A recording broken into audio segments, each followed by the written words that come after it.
Hi, I'm Dan Kogan, the owner of 360 Precision. This is our first inaugural podcast of The Accuracy Matters. If you don't already, please make sure you like and follow all of our social media accounts, YouTube, Facebook, and Instagram. And make sure you subscribe to our YouTube channel. Would greatly appreciate if you like the content. It is my pleasure to have today on our first inaugural podcast. Our first guest began shooting the PRS Series in 2017. Several years of experience in high power and numerous other shooting disciplines. Participated in the Mason-Dixon PRS Series and currently serves as the director of the PRS Series for Mason-Dixon. Was also the PRS Northeast Regional Director for a time. Also, he's competed in numerous sniper team events as well, including the Mammoth Sniper Challenge and the Snipers Unknown Challenge. He's been a match director for hundreds of matches at this point over the years, and now leads like I mentioned, the Mason-Dixon PRS Series. So, like to welcome tonight to Joe Gentile to the podcast. It's a pleasure to have you here today. Thanks for coming in. Honored to be your first guest. It is. That's awesome. Yeah, congrats. Looking forward to it. Thank you. Kind of set up this whole thing, and it's been fun getting it started and getting everything going. So we're really looking forward to having a number of guests on, and I'm really proud to have you as our first guest. So. Awesome, man. Glad to be here. So we'll start off where did your journey begin? Where did you start shooting? When did you start shooting? How did that whole journey begin for you? Really, my dad was a Marine and always had guns around and would teach us to shoot. I had a rifle when I was pretty young. It was supposed to be under supervision only, which didn't last very long. So I thought I knew how to shoot. I went in the Marines and unked or did not qualify in boot camp on my first try. It took me two tries. What does UNC stand for? Not qualified. Not qualified. Yeah, unqualified. You suck. I suck, yeah. But, I got the remedial training. And I actually really enjoyed the shooting. It was at another level. And now you look at it and it was like 500 yards. It's not that difficult. But, at the time, it took me a little while to figure it out, like actual accuracy, I guess you would call it, for a regular Marine. But, while I was in the Marines, I also got to try out for the rifle pistol team. So after I figured it out, I always qualified expert, and they did an open tryout. So basically, it was like a course of fire that you would go shoot every day. And I continued to get invited back, and I like to think that I was going to be, maybe invited to join the team if I was planning to re-enlist. That was the topic of conversation that came up was, are you planning to keep doing this? And yeah. I was like, I think I was pretty sick of the deployment schedule. I was out of the country more than I was home, and the kids needed me, so I decided to get out. But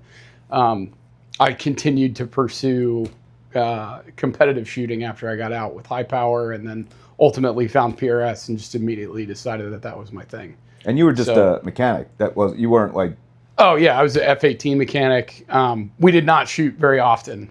Once a year, typically, to qualify. You might get an opportunity, like in the middle of the year, maybe to go fire some rounds, but it wasn't very often.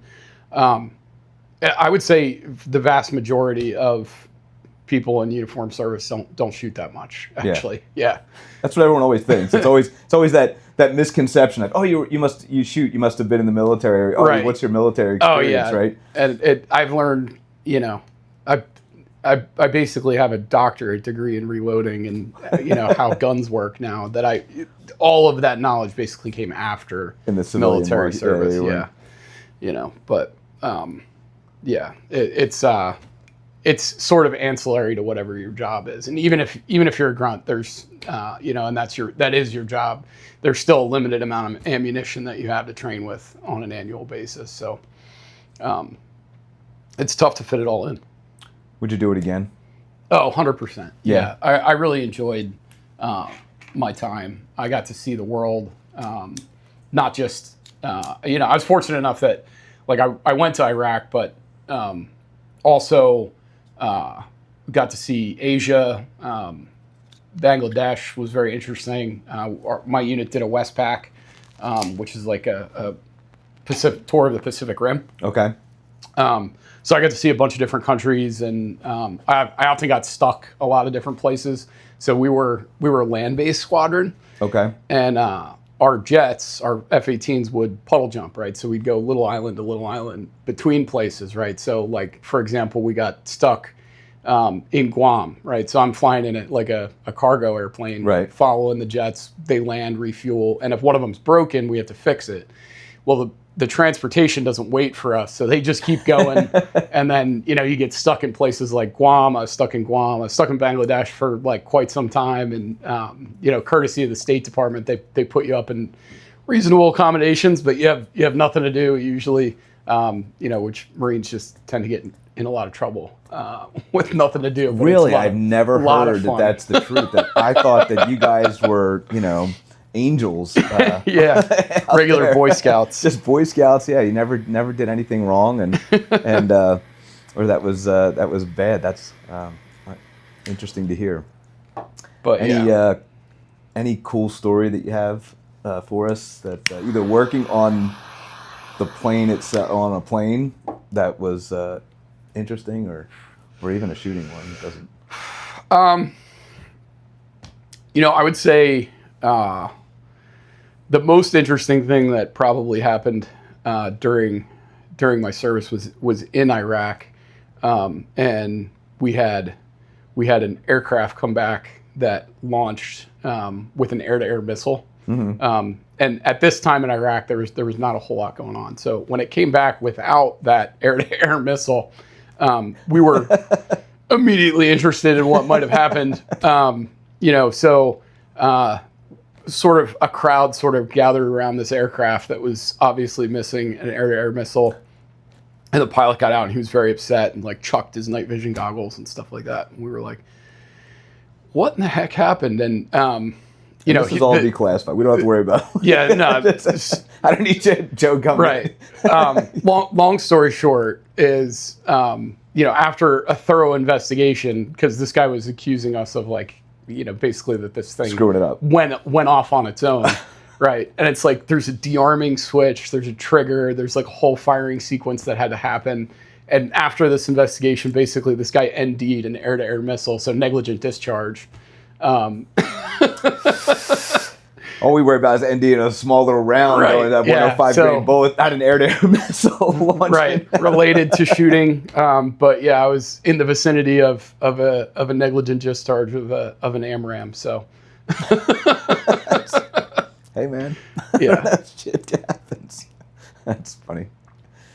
So when you, so what started drawing you? I guess when you got out to shooting, to the sport side of shooting. Yeah, I think it was just the precision of it. I always enjoyed going to the range as a Marine. I thought it was, kind of relaxing, cathartic, where you just zone in and, you're only worried about kind of your target.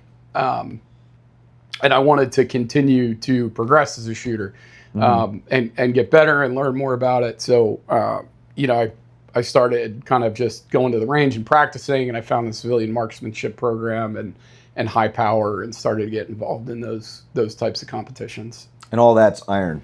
So. Yeah. I think in high power you can use a scope. I was not there yet while I was doing it. I was doing mostly iron sights. Iron sights. That's what I thought most of it was all iron sights.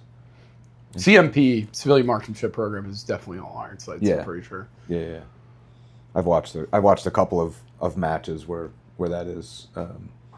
And yeah, it's all iron sights. Typically 100 yards, and then just it's funny because they have like a course of fire, which I think is hysterical, because it's kind of like this whole mental thing. Like you're just playing this game in your head almost, because the target is just 100 yards out.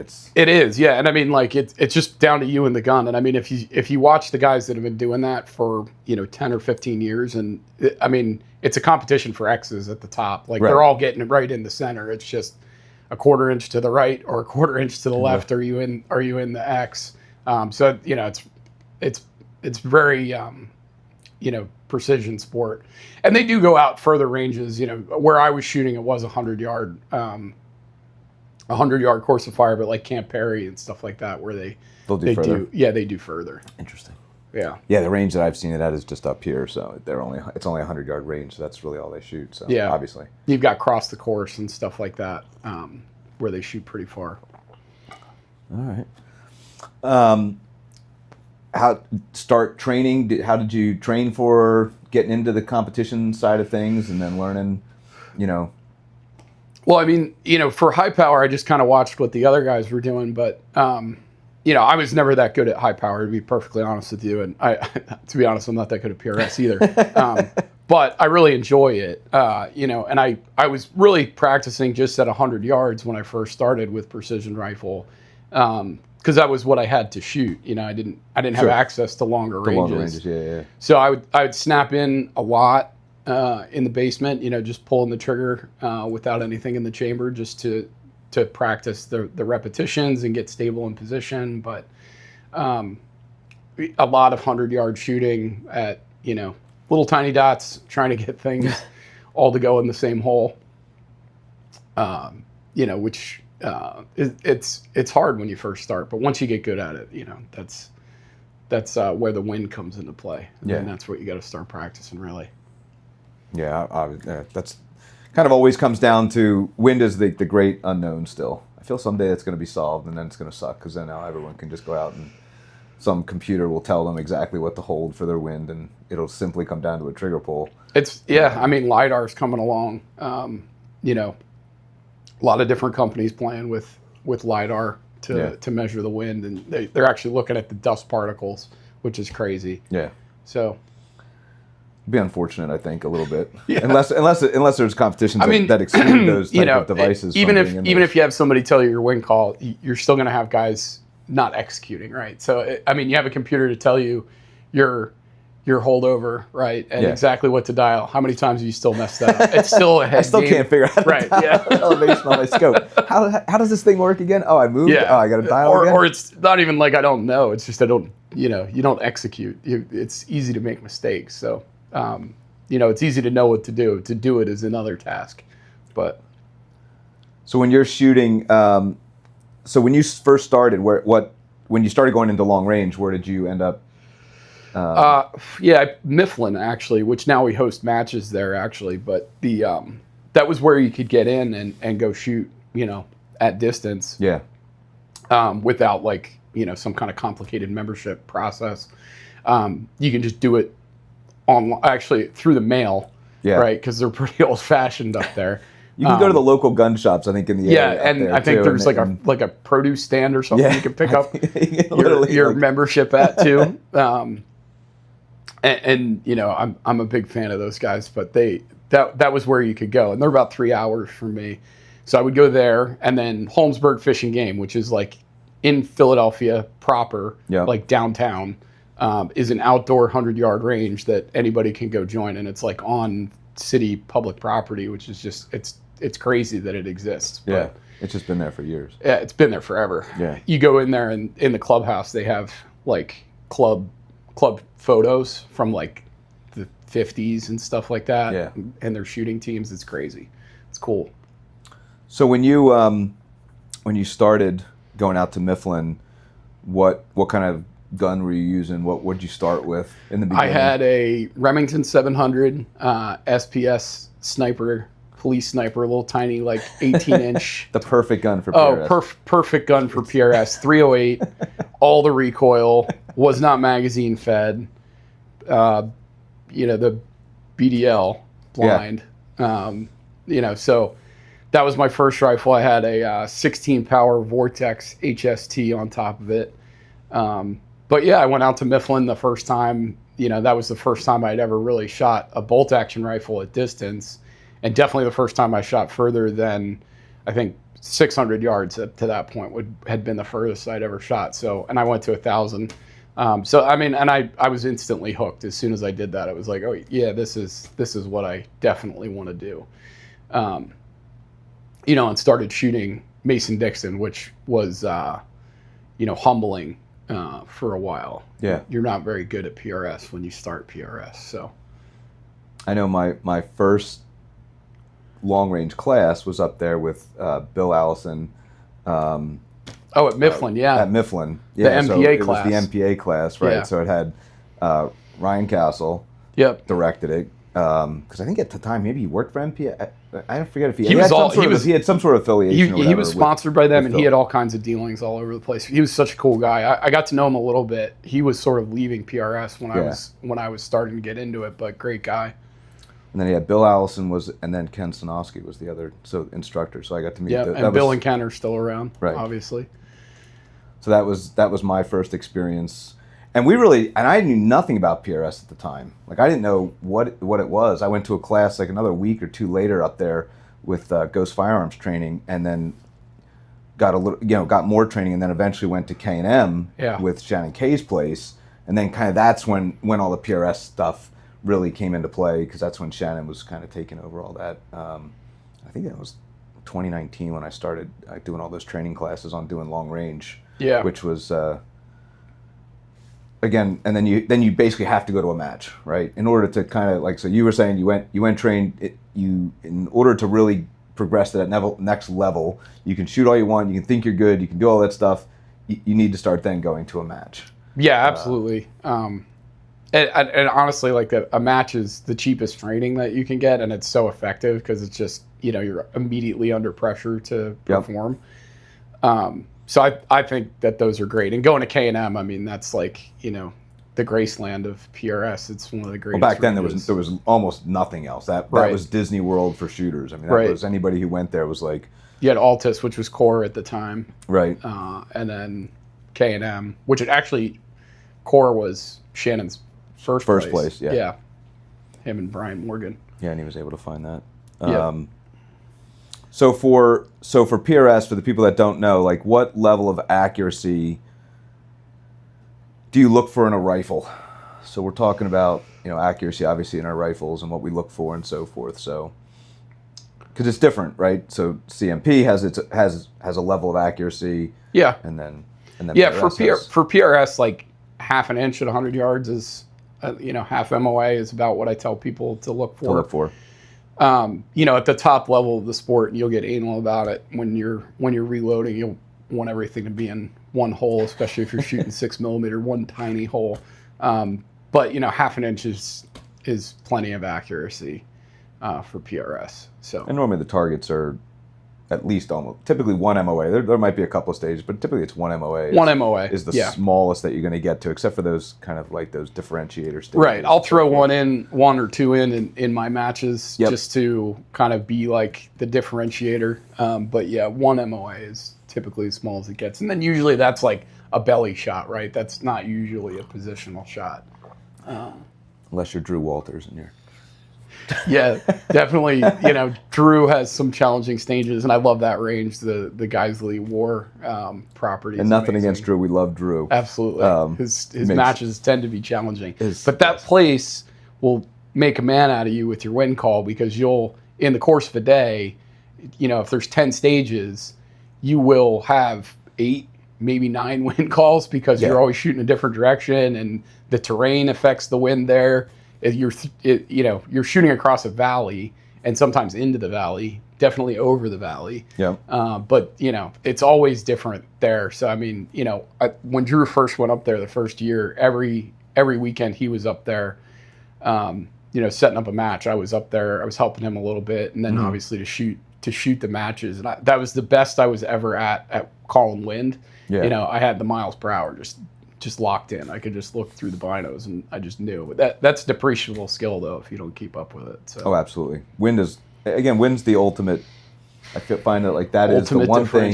Yeah, it just differentiates everybody. When you look at the top shooters, they just see the wind. Literally, they're calling the wind before every shot. They're looking, did it change? Like they're looking at the wind. That's actually something that's going through their head. Whereas when you're a beginner, you just simply want to find the target almost. Right. And it's like, look, or you're worried about where your knee is, or your elbow, or how to get into position, or whatever else. Yeah, kind of the fundamentals you kind of focus on when you're a beginner, and then when you get to those very top shooters, they're really looking at literally the last thing before they pull that trigger. What's my wind call? Right. And then they'll pull that shot. Yeah, absolutely. And so much practice goes into that, and the guys that are at the top of the sport are putting in a lot of hours of practice, a lot of rounds, a lot of dry fire, lot of time on glass, looking at the wind and observing. That's how you get good at it. Yeah, I find it's funny. The spotters are typically very good. Like if you ever want to get really good at wind, spot. It doesn't doesn't necessarily help you for the rest of everything, all the other fundamentals of shooting. But when you're spotting and watching, particularly if you get to feedback from back and forth, if you're doing it during training, and you can say, "Oh, what did you hold?" Okay, you really start to learn what you saw in the wind, because you're focused on just the target and wind. Basically, you don't have to worry about the positional type stuff. So if you know what somebody called. Oh, I was holding 3/10 or 5.5 mil, whatever. You get a really good, knowledge of what wind is. Yeah, absolutely. I encourage people to, like go spot at matches. And like we have a requirement, if you want to come to our finale, you have to RO at least one match during the season, RO or MD. And it helps guys build up their skills. And I think, if you spend a day on glass just watching one stage, there's a lot of benefit to that as a shooter. Obviously, it helps out the series, and everybody likes to have good ROs, but I think it helps the shooters learn a lot also. Yeah, because when you're an RO, there's no clock, right? So you're not worried about the clock, and you get to stay typically on one stage or two stages. For a long period of time and really start to focus in on the details. Like, that worked really well. Maybe I should practice that. Oh, that worked really, that didn't work at all, type of thing. And and you can see again. Yeah, and you start to pick up on how different things, impact, downrange. Was that shot under the target? Was it over the target? What am I seeing, beyond the target that's giving me those indications? Yeah. If you get good at it, you're right behind the shooter, you might start seeing some trace, which will help you see trace while you shoot. Yeah. Which that's a blessing. The first time that you ever spot that, you're like, oh wow, I just saw my own trace. That's exciting. The first time that happens to you. Yeah, and that's necessary on a lot of the one day and the matches around here. We basically almost always have berms behind, so we get very fortunate that we get to. If you can at least stay on glass and you're good and you can spot, you'll see your miss because it'll hit the dirt if conditions are not super wet or whatever. But when you can start watching your trace, right, and get to that level advanced, that's a huge benefit when you're shooting to targets that don't have backstops, right, or it's like in the grass, right? Grass just like is going to hide the bullet. You won't see that. But yeah, if you can learn to do that and spot your own trace, that's a huge benefit. I always get asked the question about barrel breaking. What's your barrel breaking? I used to be like really regimented about it, and like I would, absolutely have 200 rounds on a barrel before I brought it to a match and everything else. And like you just start running out of time, and also it's like the more I do it, at least the more I find that it's pretty predictable. So, I mean, I'll usually kind of, if I have a dasher barrel, which that's what I shoot most of the time, I've been shooting dasher a long time, I kind of know what they're going to do.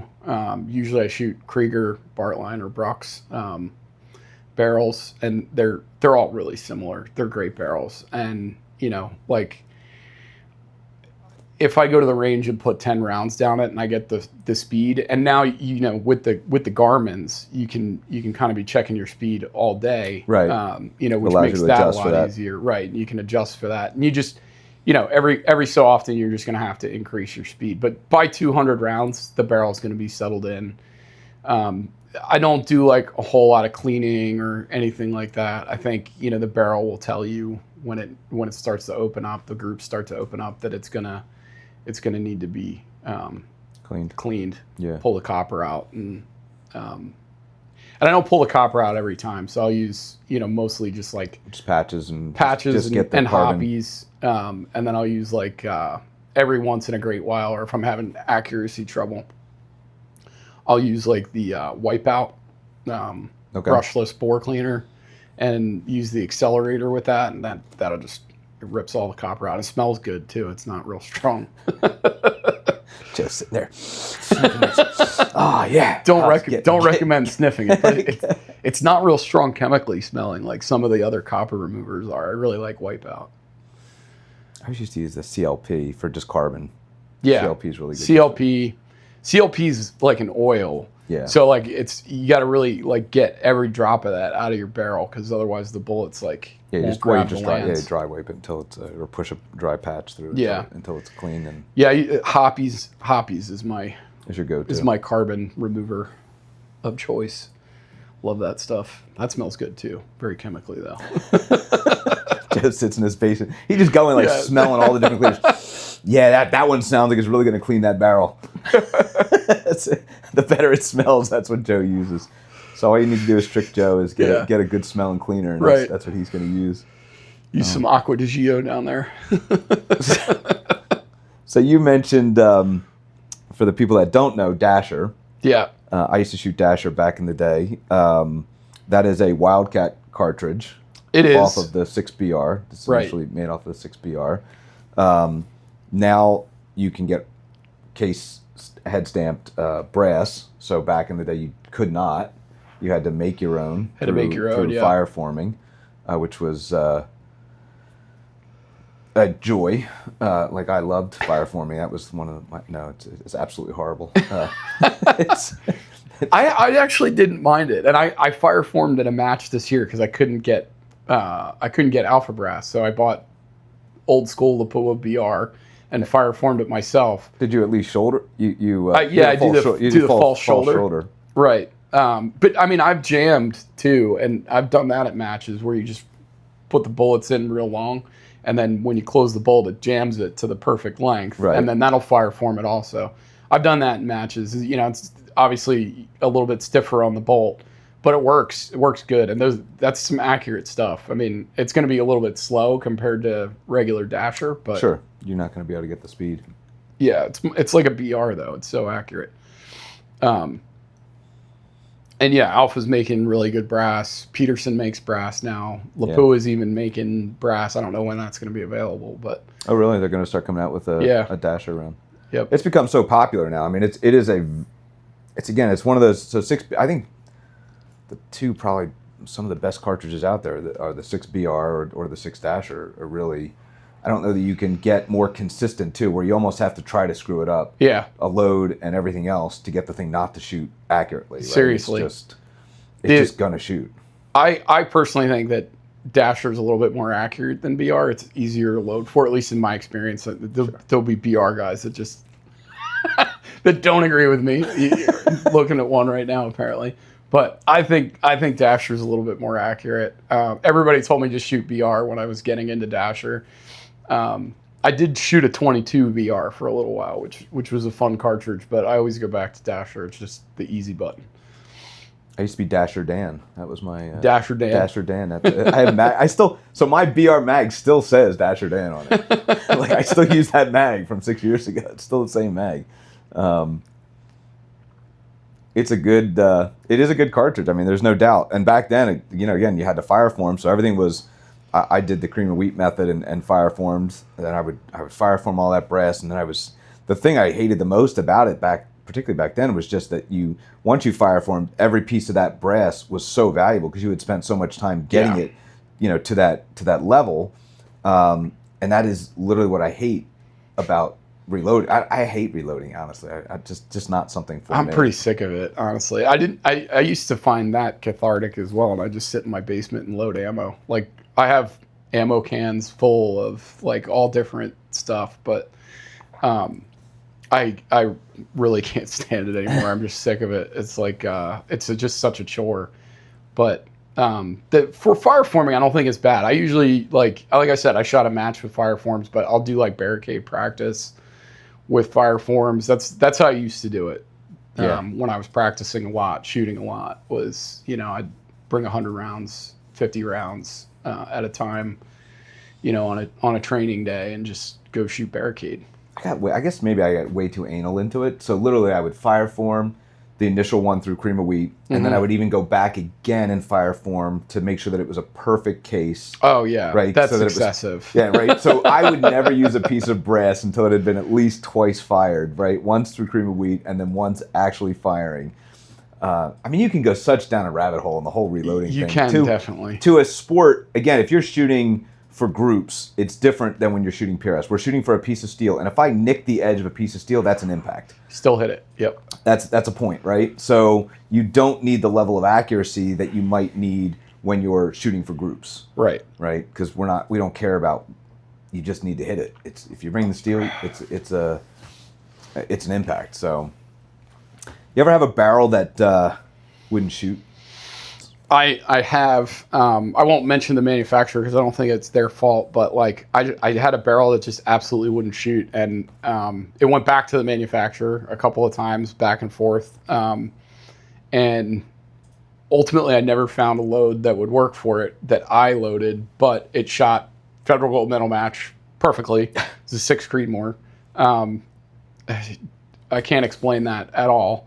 But yeah, I mean, I've had ones that definitely gave me trouble. I've had ones that quit really early too. So I had this one barrel that just absolutely gave up at like 800 rounds. Like, I mean, was it a 6 Creed?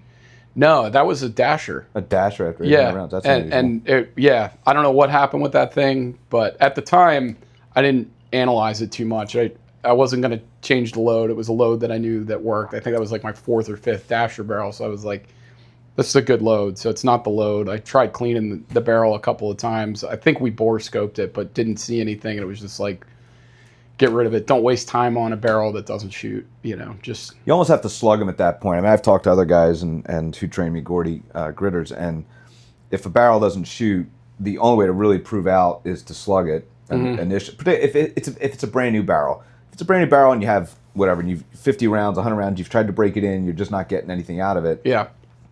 And you know certain things are right and who made it and so forth. The next thing is you just have to slug it. We honestly had a barrel. It was 4 barrels actually came in. They all had issues, and we ended up having to slug we slugged them, found everyone had an issue, and then we had to hand lap them to make them shoot basically. So you basically had to just go through it. Basically slugging is you put a piece of lead through and you push it through you get it really tight, you melt the lead into it, and you basically push it through. It's all oiled up and so forth, and we're looking for tight spots basically. So it'll go through, and then if it tightens up, then you mark that spot on the barrel, and you're like, okay, so the bullet, imagine, is going through, and it's got to change the amount of resistance that it's getting through the barrel basically, and then it's going in, and it could happen a couple of times. Sometimes it's just one little spot, sometimes it's 2 spots, right? And the worst places to happen is right at the muzzle, because it's like literally right before the bullet's going to exit, it's going to slow. If it either opens is bad or closes is bad, right? So if it's going to meet a lot of resistance right before it goes out, or it opens, which is kind of the worst, because now that bullet's kind of like flopping around before it even gets out of the barrel. So that's ultimately the only thing you can really do beyond just chucking the barrel and starting over again. So yeah, my advice is if you get a barrel that doesn't shoot, like, first of all, buy a quality blank, like, or go to a gunsmith that's going to give you a quality blank and know what you're getting. Yep. Definitely Wisconsin made, which is a weird thing, but there's other barrel manufacturers that are not in Wisconsin that are good, but a lot of them are in Wisconsin. So get a good blank. Start with that. Start with a blank that you trust. Don't save money on a blank, because you're immediately going to put money into it with your gunsmith, or don't save $20 on a blank is what I'm trying to say. Only to find out that the barrel doesn't shoot later. So buy a quality blank, work up a load, break it in, and if it's not shooting, like, stop wasting time driving back and forth to the range. Yeah. Make sure you get a qualified gunsmith to look at it, and if it's still giving you trouble, just start over. Yeah, start over. I know how we used, if there was ever an issue, we didn't really have issues, but if we ever did, it was again, we would slug the barrel, we'd kind of figure it out, and then we would go and test shoot it, and if we couldn't get it, then we're just giving you a new barrel. And that's what I think most of the good gunsmiths out there would do, is they're just going to say, we don't know, it's not worth our time to, for the amount of money and time that it's going to take us to put into this to maybe figure it out, because who knows, there's metallurgy that goes into it, there's the rifling, there's just so many different it gets things really complex. And I would say even the top manufacturers, if you truly come up with a bad barrel, soft steel or whatever, I've heard of different things, they're going to take care of you. Yeah. Don't beat your head up against it. Get a new barrel, get yourself shooting again, because that's the important thing. Yep. Don't frustrate yourself, and then take it up with take it up with the manufacturer afterwards. Yeah. It's so rare anymore anyways. Like, I feel like so much of that has been cleaned up with quality control, and, you know, these manufacturers, most of them are shooters, right? They want good barrels too. And they want to produce the best product that they can. They want people winning competitions with their stuff. Yeah, with their 100%. You know, they know what's up. Is there one competition style that you like more than another? The team matches, the PRS competitions. I don't know if you've ever done any of the NRLs type stuff. I have not done NRL. 3-gun. I did do the Night Force extended long range, which is kind of like NRL. Okay. That wasn't blind, but it was a really cool match out in Wyoming. Highly recommend that. I'm pretty sure that's still going on. But I really like the team sniper matches, and I was shooting as much of those as I could for a while. But like, I like the format of the blind stages. Really challenges you to, you know, to find the target, understand the course of fire. You know, you're usually on the clock to do everything from figure out your dope to communicate with your partner.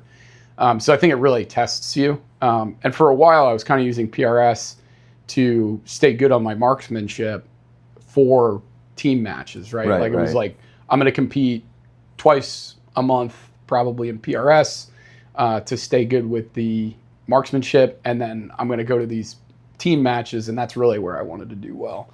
And I had the most fun at those, for sure. Is it called Kim's? There's a Kim's games? Yeah, Kim's games? Keep in mind. Did they do any of those in those team matches? Have you Definitely. Yeah, I can't remember a specific instance at Mammoth, but Snipers Unknown Challenge did quite a bit of that stuff, where it was like they'd have something written on the wall that you would walk past, and then you'd get to the shooting position and be like, there was a drawing on the wall, you have to engage the targets in the order that drawing was in. And it's like, oh man, like, did I even pay attention? Like, you know, and there's a lot of communication stuff. My favorite stage actually was one that me and Jordan did not do well in at Clinton House in, I think that's South Carolina. Yeah, but think so.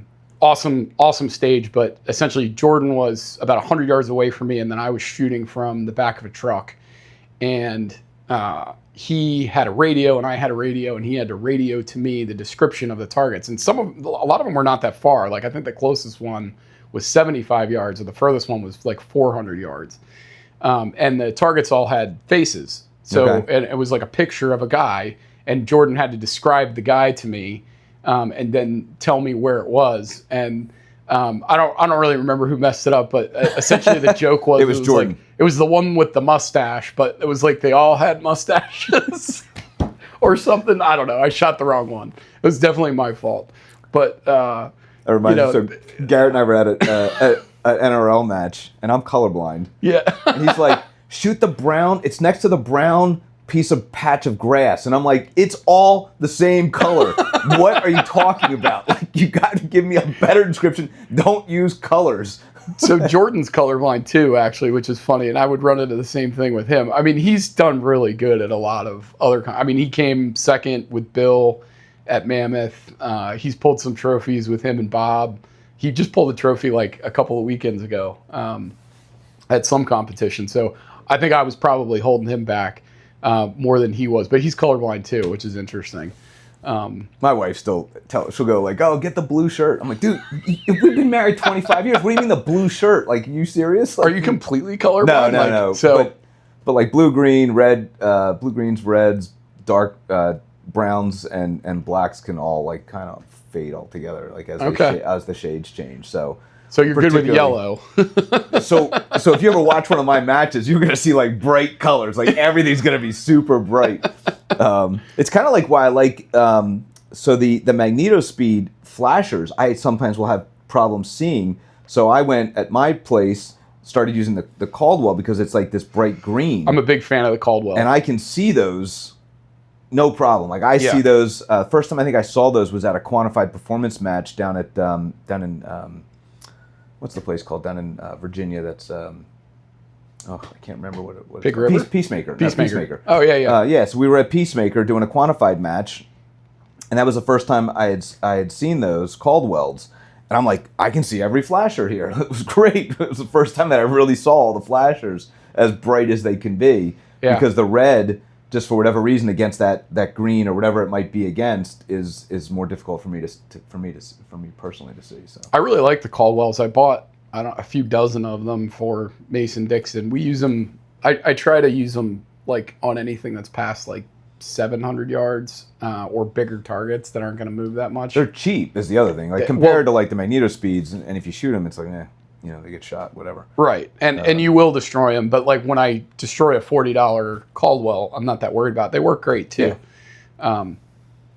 We set those up for a night vision match, actually. Oh, really? Yeah, that was one of the things that we've learned a lot about shooting in the dark, especially with night vision. But they're so bright, they would literally wash out everything. Everything else. You had to wait for them to stop blinking before you could see anything. That's funny. Yeah, they're great. So no, we have a video of me shooting just for those of you that have never seen a PRS match and have. This is me a number of years ago. I was much heavier. We'll make fun of myself later on that. So this is I'm very thick, which helps with that recoil. It does. Yeah. I shot way better when I was chubby. So this was this is actually in Florida, and it was cold. I forget it was January, February. It was all I remember is I think it snowed that morning. It can get chilly in the Panhandle. Yeah. One of my favorite ranges. I mean, literally, I think you're about a mile at Altus. You're about a mile from Alabama. Yeah. I think actually on the road you go into Alabama. If you go in one of the ways, you actually go into Alabama for like a half of a second. Yeah. Kind of cross the state line or whatever. So, yeah. So basically, this is what it looks like. You basically have a number of positions that you go into. You set up. You acquire a target. I think there were 2 targets per stage that I'm shooting here.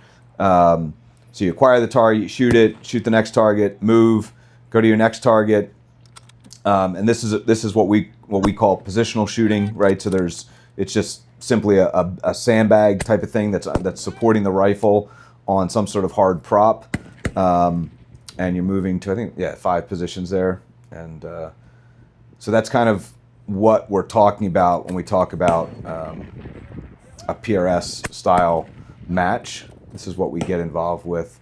Extremely fun. I mean, that's the thing. It's like you're off your belly. Like that was one of the things that really drove me into PRS was I didn't want to be on my belly the whole time, right? Yeah, it's much more dynamic and interesting, and there's kind of a standard set of stages that incorporate a standard set of positions. You've got standing, you've got kneeling, you've got some prone, a couple of positions in between there. But when you mix all that together, along with like you're thinking about the wind, you're thinking about the direction that you're shooting, it gets mentally challenging, and it's a thinking man's game. It really is. PRS. That's one thing that Drew's really good at. I find like he does some very good stages where you have to think. Mm-hmm. Like, and it's because it might be in this position you got to shoot left, right, center, and then in the center position it's center, left, right, and then on the right position it's left, right, center, or something right. like and you have to know. And here I'm going to shoot this order, and here I'm going to shoot this order. And when that buzzer goes off, man, half that stuff just goes out the window. It's in the ether, and you better keep your wits about you. Absolutely. On a match like that. So Drew's always developed really good stages on for those type of things. I find I've always liked a lot of the matches that he does. So, how do you prepare for a match like the night before, the day of? What's kind of your get really hungover. That's critical. It's always the way. Not on purpose, but it's definitely happened more than day two. Not, I think that's why people don't shoot well on day. Well, maybe they shoot better on day two. Day two. I shoot fine hungover. Like honestly, my muscles are all relaxed. I don't give a shit. To be relaxed. It's just I'm just in the zone. I honestly, I think if you don't care, not care, but like if you're more relaxed, you're gonna shoot better. 100%. I've talked to some of the best shooters out there, and even the best shooters on the first stage, first stage, everyone's got the jitters, right? Yeah. Everyone. I don't care who you are, you got nerves going on. Right. And is my gun going to shoot? And, is my equipment working and stuff like that? And, eventually that settles down a little bit, but it's always in the back of your mind, like what's going to happen today until you start getting in the groove. And then, coming from high power, those guys will have the same breakfast every day for a week before they shoot a match. Very routine, very regimented kind of like process. And I think there's something to be said for that too, right? Like I won't have an unusual amount of caffeine or stuff like that, like the morning of a match. Now I consume mass quantities of caffeine, so like 2,000 milligrams. Right. Like I just try to keep it to like, you know, two Reign energy drinks on my way in. You know, and then just sip one while I'm there. But but you know, all that kind of stuff. Consume the same amount of Zyn pouches stuffed up. Yeah, Zyn just as much as I can. You know, but whatever you do on a normal day, that's probably what you should do on the day that you shoot a competition. And try not to try anything new on the day of the match. That's definitely. I always tell people, like, because you'll see some guy up at a stage and he's gonna do something. He's gonna clean that stage, and you're gonna be like, man, maybe I should do it that way. If you haven't practiced that, now's not the time to start. Right? Now's not the time to go, you know what? Wow, he ran that with 2 bags. I've never done 2 bags before. Let me try 2 bags and see if that works. You'll drop a bag. You'll do it. Like it'll be a complete whatever disaster. Can go wrong will go wrong. Yeah. Yeah.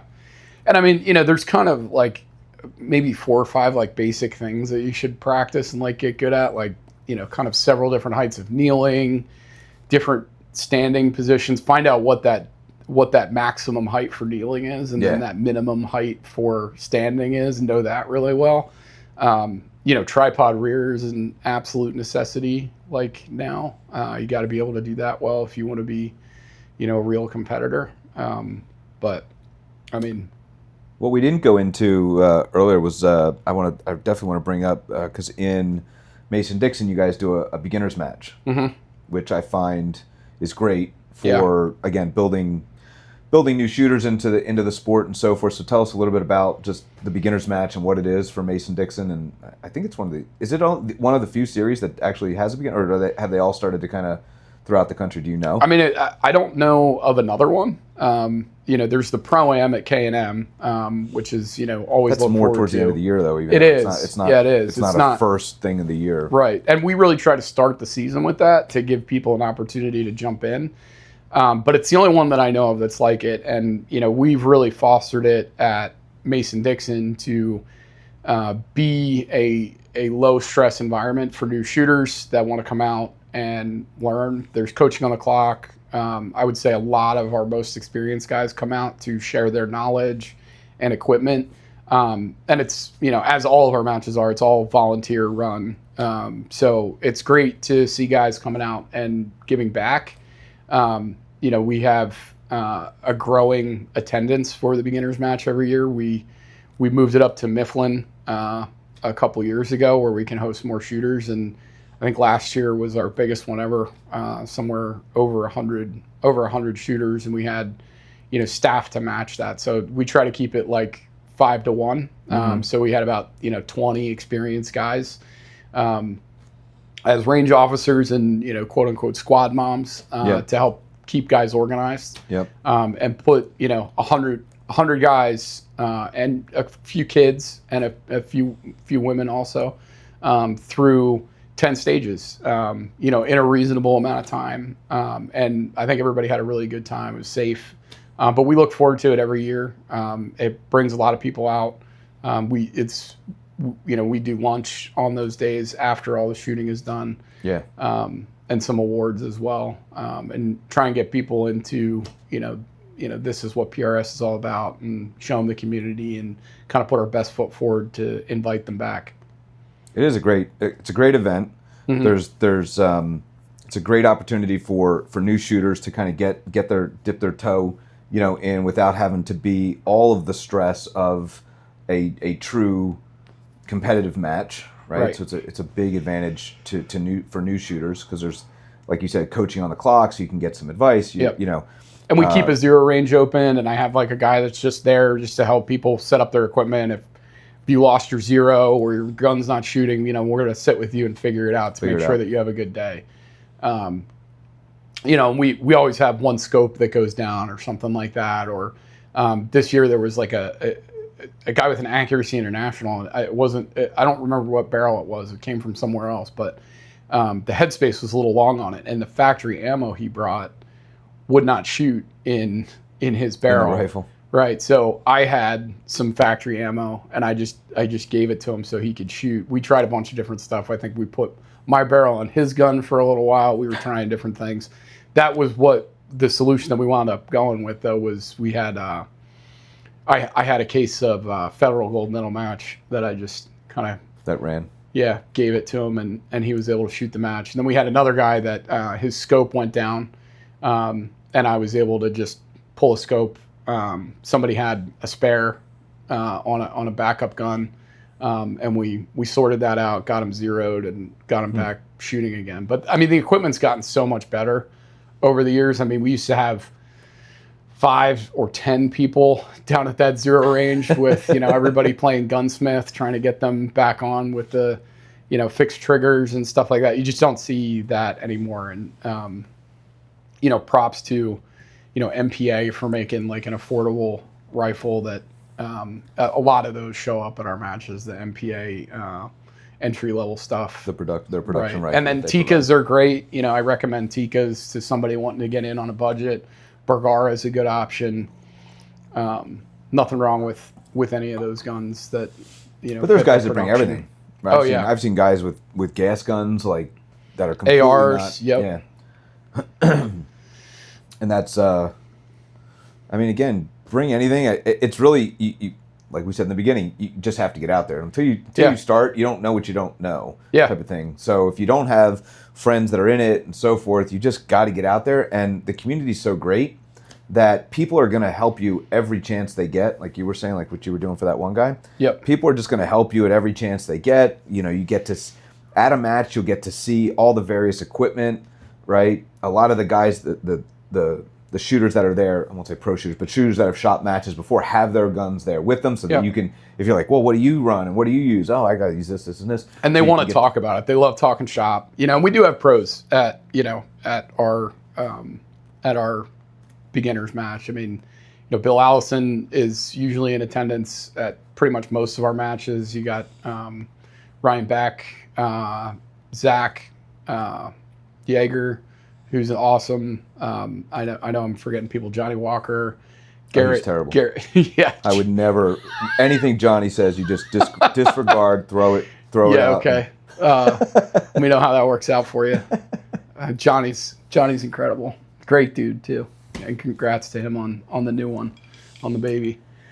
Yeah, we were talking the other day. So yeah, we have it's a good community. It is. Honestly, it's just a great community. You make great friends. It's honestly, my best friends were made through shooting and PRS, and it's the community that I've chosen to associate with, like by choice. Like you just find like-minded people that have the same views on life and things, and it's nice. That's how you and I met. That's right. That's how I met my son Garrett. Natural son, yes. My unwanted. Oh man, that's a whole nother story for another day. So I know we talked a little bit. Most challenging piece of PRS probably wind, right? I mean, it's just one of those things that's constantly in flux. I mean, if you know your rifle in and out, you should know your elevation, right? And before you go to any match, keeping your head in the game, like we were talking about, and the match directors want it to be challenging, and they want you to think about stuff. So it's keeping your head on a swivel and understanding like this is what the intention of the stage is, and not falling in the pitfalls of shooting the wrong target or getting out of order or whatever. What do you like most about shooting? In competitive shooting, not just shooting itself, but like what do you like most about the competitive side of it? I think just testing yourself against the country. I really liked when I was shooting 2 days and sniper competitions and stuff like that, where you'd go and really test your skills, against kind of the whole country. Yeah. You start to see the same people coming out again and again, and you sort of kind of know who the favorite is to win, and like you'll judge yourself against their performance. Again, mediocre at best as a shooter. I have a lot of fun, but when you get to compare yourself with some of the best in terms of score, it lets you know where you stand, and I think that's interesting, and it's challenging and it's fun. The 2 days I've always enjoyed because you get to meet people from all over the country or sometimes the world. Yeah, I mean, there's people that come in from all over the world to right. shoot 2-day matches. I mean, it's we've had Sweden, our buddy from Sweden who comes out. UK. Yep. There's people that come from all over the world to shoot some of the 2-day matches. So it's definitely, you get to meet a very eclectic group of people. And some of my best friends live like in Ohio, and I see them a couple times a year at matches. You know, and it's like we text every day, but like the only time you get to see each other is at a match, right? Yeah, like what else would we hang out for? So let's talk about being a match director. Yeah. So that's I know my first match was me taking the series to Mifflin, and I know Bill at the time was the director. Right. Had a lot of questions about me. Who is this guy and why is he? I think I helped shepherd that in a little bit, like bringing you in and then creating the interest with Mifflin, and then you really broke down the door at Mifflin and said, "Hey, we're gonna shoot some PRS here," which has allowed us as a series to continue shooting there. So that's been great. But yeah, it's been a journey growing the series, and definitely a passion to keep it going and keep it invigorated. So what would you say about being a match director, challenges of being a match director, and like when you have to, because you now select who those or approve, I should say, not select, but you get to approve. If I come to you and say, "Hey Joe, I want to be a match director," what are you looking for from that? Their experience level, whatever, like what they've done and so forth. Yeah, and I mean, I'll give anybody a shot really that's interested in doing it. You know what I mean? We'll find a way. Typically, like there'll be 2 match directors for every one of our matches, like a senior and then like a helper or a guy that hasn't done it before. We try to pair those up. Now we do have teams that have been kind of match directing together for several years at this point that they're just happy to hang out together, and it's a partnership. But the thing that I tell everybody when they're writing A Course of Fire is, don't try to be too interesting. Like if everybody wants to be remembered as like this match that was so awesome. Chances are, if you're going to do that, they're going to talk about your match, but not in a way that you like. So, and I've made this mistake too. You'll make things that are too challenging or gimmicky or whatever. Like there's a standard for matches, and I've overseen 100 regional matches at this point. This season, I broke 100 since I've been running the series. Which is a lot of experience. So I've seen kind of not everything, but like in terms of like stage design, like at our ranges, there's not too much that hasn't been tried. And guys are always trying to push the envelope of what can we do next, what prop can I invent or whatever. But just run a good match, and people will appreciate that. Target size is obviously incredibly important. You want to be challenging. And I try to use the, 2 MOA to 1.5 for like a positional stage. Yep. And then if it's a belly shot, you can go down to 1 MOA. And like we talked about earlier, you can go a little smaller than that.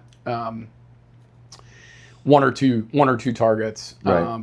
Those are the differentiator stages that you typically want to put in, because you're going to find that there's guys that are at those matches, even the 1-day matches, that are top pro shooters like a Ryan Beck or John and so forth. So you need to separate those guys out. Otherwise, you're going to stack the top, and they're going to be shooting 98% of the target, right? And you can look at the scores and really determine, like, was this a good course of fire? When I'm looking at that to kind of see how we did and judge our performance and did this match go well, that's what I'll look at, is the spread of the top guys. Like, I want them to be within a couple of points with each other.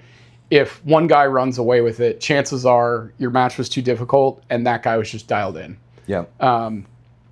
So you don't want that. You also don't want to stack a bunch of ties where everybody got the same score and they're just using the tiebreaker to figure out who won. You don't want that either. That means the match was too easy. Yeah, absolutely. So it's a good mix of challenging stuff. And like we're talking about the top piece of the top shooters here and that bracket of scores, but you can't forget about the middle and the new guys, right? We average about like 50 shooters a match, at most of the ranges. And I really want it to like be a good distribution of scores down the range. Yeah. You know, if you make it too challenging, and you'll see a big gap from the experienced guys to the mid-level guys. My score will be at the bottom of those mid-level guys, and then the newer guys, you want them getting hits too, because if they're going to come back, right, they've got to have some wins that day. They've got to get, you know, some impacts and get that excitement, that adrenaline rush from hitting the steel. So sometimes it's not even like you have to go into those matches if you're a new shooter with the right mindset that you're not going to, you know, this is going to be a challenging day for me. I mean, I remember my first match, the first, I think, 3 or 4 stages, I 5 or 6, 0, 0, yeah, 0. I mean, 5 or 6 matches in, you know, it's until you get used to that buzzer going off and just being able to keep yourself collected, and then also know your gear. You're going to get 0s, you're going to get 1s and 2s, but progress, you know, challenge yourself. Be realistic about your expectations. And I mean, there's guys that, you know, come right out of the gate swinging, and, you know, there's some talented people out there. Ryan Beck was one of them. I remember his first Mason-Dixon match. I don't know who that is, Ryan Beck. He's a shooter? Yeah, he's a little good. But I remember his first Mason-Dixon match, and that was the first match of the season, and I was geared up to have a good season, man. I was excited. And then this guy, Ryan Beck, shows up, and I'm like, man. I'm gonna Nancy Kerrigan that guy for you. Yeah, I don't have whatever it is he's got. He sees something downrange I can't see, but he's incredibly talented and puts in a ton of work to be good. No, yeah, I'm sure. I'm sure he just wakes up. He's listening to this right now and just shaking his head. I'm sure. That dick. Hi, Ryan. What's up, buddy? We hate you. We do. We do hate you. We love hate. At least I'm envious of your abilities. Yeah, we love hate. We did go toe-to-toe one year, and I was putting in so much work to be even, and I couldn't even hold a candle to him. He gapped me by like 10 points, and I still came in second place that season for Mason-Dixon. But, I mean, he's just such a good shooter and such a cool guy, too. And every time we shoot together, we're like, we got to do this more often because we have so much fun. But... yeah, he's coming in on the next podcast, so I'll make sure to tell him you said hi. Nice. What made you decide to start running? Like, what? Hey, I don't. You must have been crazy or drunk. I don't know. Like, what made you decide? Like, hey, you know what I want to do? I want to direct the Mason-Dixon series. Like, I want to. I want to go. I want to give up all my free time. I want to just completely destroy my life. Yeah, I mean, you have to know too that like you're gonna have critics all the time, you know, and it is what it is. I'm fine with that. You got thick skin, right? I got thick skin, so I don't. You know, we just do our best to run the series, and again, you know, it's volunteer run. Got a lot of people participating to keep it going, but I mean, I started running matches, you know, under Bill. Bill was the series director at the time. Bill was looking to do more shooting, less match directing. Me and Jordan took it over as a team, and, you know, had a couple of really great seasons doing that as a partnership. You know, and Jordan had other things he wanted to pursue, so I wound up kind of being the guy. We still have a board of directors. We vote on decisions and talk about things amongst ourselves, you know, make decisions for the series, and, you know, approve the schedule and stuff like that. Talk about how we're going to do things moving forward. But honestly, it's just a passion at this point. Like I couldn't see myself not doing it. Yeah. If that makes sense. So I always try and delegate as much as I can. Always looking for more people to volunteer. You know, we had Brittany Ford step in this year to organize some of the prize table stuff and work with the sponsors, which was huge weight off my shoulders and freed up a ton of time.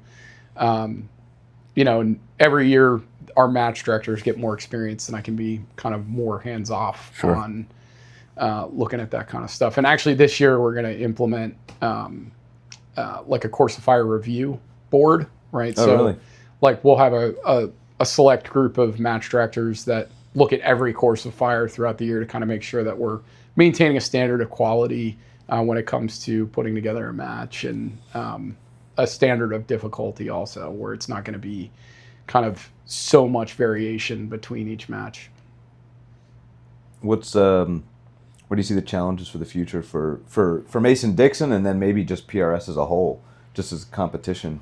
Yeah, and going back to the prize table thing, I would like to see the prize table stuff maybe change a little bit. I'm grateful to all the people that support Mason-Dixon, all of the great organizations and relationships that I've built over the years that send us prize table stuff. Kestrel has been a huge sponsor, Area 419, MPA, Loophole.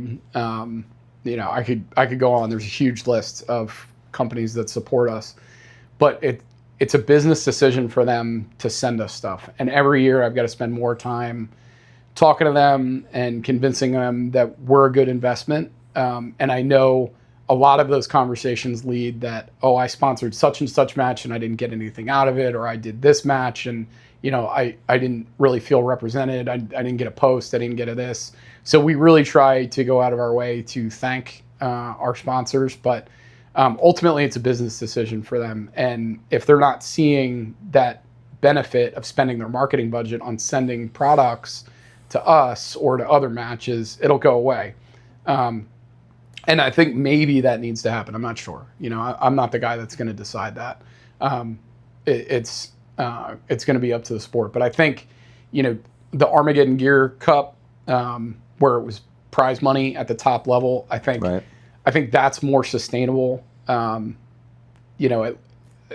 might require shooters that want to participate at that level to buy in at a higher level, right? It might cost you more to get your slot. But I think if you want the competition to progress and get more intense, that's the level that's going to have to get to. I also think it'd be cool to televise this stuff, and I know some people have tried to do that. I think to put it on YouTube. I think it was Armageddon Gear tried through one of the podcasts that was out there. I think they tried. They started. They did some stuff. I think doesn't have the best doesn't have the best service. Yeah, it's out in the middle of nowhere. It's tough. It's a really tough thing to do, and I mean it's a ton of investment to get it there. But if you look at how golf is, right, where they show you where the ball went and what the competitors are thinking about and what their challenge is for this stage. I think if you make it like that, where you can kind of show the whole progress and show the trace and maybe have a downrange camera to show the target, something like that. You could make it more interesting as a spectator sport. It's a lot of pieces to put together, to really get it to that level. But I could see it going there. Yeah. On the other side of it, for me, this is a hobby, and for most people, it's a hobby. It's right. It's not a serious not their competition. They're not a professional. This is where they're earning their living. Right. And I don't want that side of the sport to die. Right now, the best competitors in the world are competing right next to, the dentist and the landscaper and, the accountant, right? Which is great. It's absolutely awesome. And I think however the sport progresses, you may lose that to some degree, but I don't want the guy down the road to not have something to compete at, or it become cost prohibitive for them to show up at War or Mason-Dixon or Pig River or anywhere else and compete. So I think there's got to be a balance there also, where it's we still foster this sport as a hobby for the large majority of people who want to partake. Yeah. Do you think if the prize table went away? So obviously during the year, Mason-Dixon does not, during the normal matches during the year, they only have a prize table at the end of the year, the last. Correct. But all of the 2-day matches have prize tables. I know my feelings on it, but let's hear your feelings on if there was no prize table. Let's say it just went away entirely. It would definitely change the sport quite a bit. I think right now we've hit a saturation with 2-day matches, and then especially between kind of all the outlaw matches that are out there, NRL, PRS itself, they all kind of fall into the same category. Yep. And they're all drawing on the same. They're all drawing on the same companies. To sponsor and to put prizes on the table and so 100%. So it's a big tax on the industry to continue to support this kind of stuff. And I'll be interested to see like how it continues. Again, it's an investment for these companies that want to support this stuff. And I've definitely seen a reduction over the years, and not to their detriment. Like, this is part of their marketing budget, and they need to balance that with the results that they're getting from participating in sending me free stuff. I think it could just be the fact that there's so many more matches. Like so I've many. talked about, there's like a match almost every weekend now, 2-day match. Like literally, you can go around the country and there's a 2-day match. Sometimes multiple 2-day matches every weekend. Then you have the 1-day matches on top of it, right? They're just, and then you have now there's a number of other series that continue. And sometimes, again, whether you're shooting a gas gun match, a PRS match, the same scope, like a Leupold scope, is now trying to get, or people are trying to get them to sponsor all of these different things. So it becomes more and more difficult. So I think that you might be onto something with the with a money type, like, right. You hire buy-in, then you get a payout. I mean, shotgun, high-level shotgun competitions, archery, even air gun, are set up that way. So I think PRS can make that transition as well. The sport's expensive, but it pales in comparison to some of the other ones, like race cars. Even dirt bikes, I think, are probably, like, if you're going to go race dirt bikes on the weekend, it's probably more expensive than PRS. So I can see there being benefits there, but the saturation is real. I mean, even in the Northeast region, we become saturated, and it's more and more difficult to deconflict our matches with War and with MKM all the other series and that are League. out there. Right. So there's a lot of options for shooters, which is great, and I don't want that to stop. I think, a reduction in clubs is not the answer. Right. What is the answer is finding ways to keep people interested, and allow the top end of the sport to continue to progress and grow while still supporting the new shooters that are trying to get into it, that want to learn, all about precision long-range shooting. The reason I ask is, so I've never been in it for the prize table, right? No matter how well I did, I really, and to be honest with you, most of the time when I would win something at a prize table, I would give it away to somebody else. Like, I'm fortunate enough and blessed enough that doesn't really mean something to me. I would rather give it to almost somebody that could really benefit from whatever it may be, whether it's a trigger or something. I'm not that generous, but good on you. I'm a philanthropist. Yes. Oh, I guess we'll say. Sure, Garrett wound up with most of your stuff. He did end up with some ammo. Yeah, Did there was a season when we were shooting 6th Creed, and I kept giving all my ammo. I would just pick up ammo. Those federal gold medal match certs. God, those were legendary. Yeah, I just kept giving those away to him. Yeah, I'd look for those at every match. I love those. That was fun while they were out there. Tell us a little bit maybe about, let's go into a little bit about your gear that you use at a match, what you're shooting, and then we'll go into some other. Yeah, I think it's pretty typical. I've been shooting an Armageddon Gear Schmedium bag sand fill for a really long time. I use a Kestrel HUD, which is probably something that's a little bit different than most competitors use, and that just allows me to get my dope directly from the Kestrel, and it connects with Bluetooth over to the HUD, and then I have my dope right on the gun. I am actually dyslexic and have ADHD, so I make a lot of mistakes when it comes to writing stuff down sometimes. I know what to check for, actually, but the kind of mistakes I make. But anything I can do to just eliminate that setup. Right.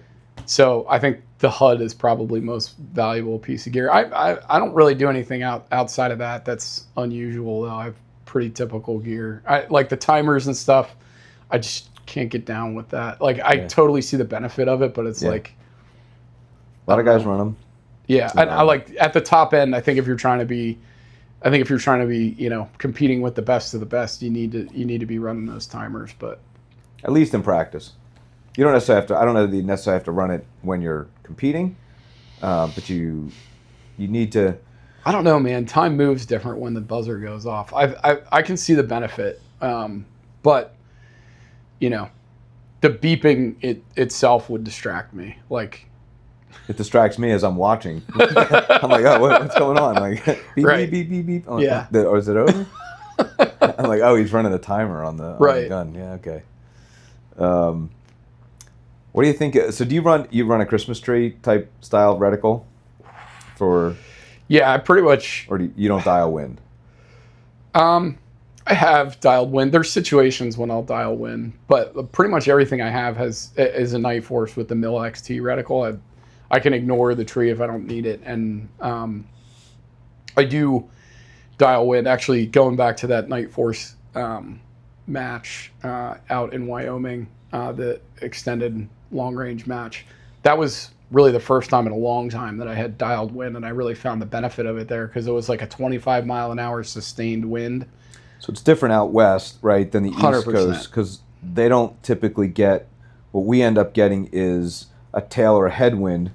It just seems like that's just always the case. That shifts left and right. So I've always found that you can hold left and then right and left and right, and literally you're focusing back and forth. The wind is just switchier on this. Right. On this Whereas there it's side of the 20 country. to 25 miles an hour, so I'm going to dial in a mil or a half a mil into it, because then I just know I don't have to go that far off of center, right? Right. And because it's going to be consistent. And the thing there too is like you can really use your Kestrel to determine that wind direction and speed.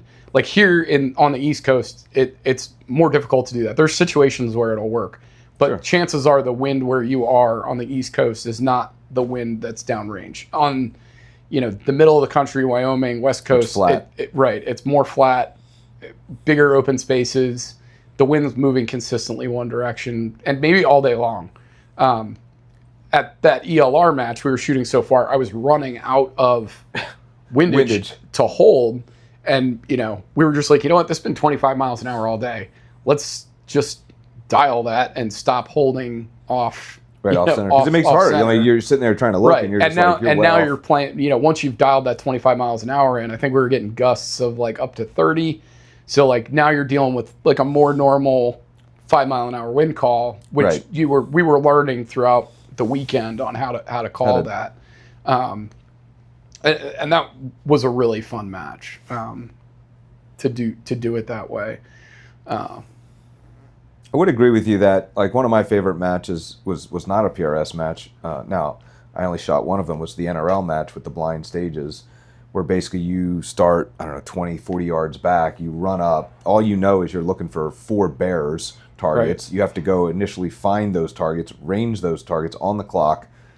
That it's not so much about, like with PRS, you find a lot of gaming, right? Where people are, I can sit there, I can watch 5 other shooters shoot it maybe before me, depends on where I am in the order. I kind of get a feel for how I might do it. Oh, that works, that doesn't work, right? Oh, whatever, rear tripod, so forth. Yep. So I can kind of get an idea of how I'm going to shoot it. And again, you're getting wind calls from other people. Right. Everybody's talking, this is what worked, is the prop stable, all that kind of stuff. Whereas it does gamify it quite a bit compared to NRL. You're the only, you have no idea. The other people that are the next, but they're on the next stage. You're running up and you have no idea where the targets are out there. You got to find them, right? It is nice. I like the fact that you can ask the ROs questions. That was the one thing that we learned during the match, that like if you have questions like, hey, can I see, is it this, is it that? They'll say no, it's whatever. They'll give you, they can answer yes or no questions, I think is what they can do. So if you ask them a yes or no question, is this the first target? Yes. Or no. So you can ask those questions. Again, it's on the clock, but and the sniper competitions are, the team matches are similar. It could vary stage to stage, RO to RO, whether you can ask questions or not, or if they're going to help you. There's less of a standard there with those outlaw kind of team matches, but I mean it's super challenging, and that's what I really like about them. Is like I got to go out there, I got to find the target, I got to laze it, I got to make the decision. Is this the target that I'm supposed to shoot in the order that I'm supposed to shoot it in? Did I follow all the rules? Is my partner where he's supposed to be? Because sometimes that's a thing, So that's the one. I guess it's the one thing, the criticism that I have about PRS, but I completely understand it. Because when we go down to Altus are outlaw matches for the most part. the ones that we shoot at that time of year, and they're doing stuff. It's just anything new, I guess. So like one of the stages was it was an unknown distance. You couldn't range it ever, and it's funny and they made the targets big enough that it was like, look, you kind of it allows you to kind of like be like a golfer, like, oh, I'm 150 yards out, but you really don't know that because unless you have a rangefinder with you, you're basically sitting there and you're like, okay, I think it's between, okay, that's 100, that's 300. But you weren't allowed to laze those at all. You weren't allowed to do anything. You literally went up and you had to start shooting. But it was a full IPSC target. Right. And it was interesting to know that, well, if you know it's between 100 to 200 or 300 yards, whatever, you hold a little high, you hold a little low, like, okay, that distance is further. And like most of us cleaned that stage. And we all came off it like, we thought going into it was going to be like this ridiculously hard stage. Right, where you're going to have to mill range. Yeah, how am I going to do this on the clock? I mean, I got 120 seconds, something like that. And the next thing you know, you're like, okay, that wasn't so bad. It was actually really fun to know that, well, if it's between 100 to 200 yards, I just have to kind of figure, enough. Like, I mean, they did have one that day that literally you had no idea. Like, it was very, very difficult, and the targets were much smaller.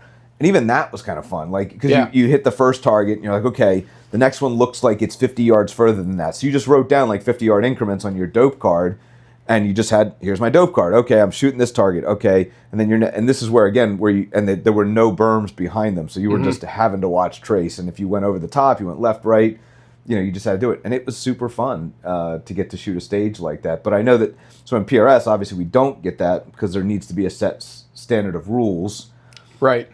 So occasionally it's fun. That's why, shooting all the different competition matches, you should really get the experience, I guess is what I'm saying. Go out and shoot all the different matches, not just PRS, right? We're talking mainly PRS, but there's the sniper matches, there's the mammoth.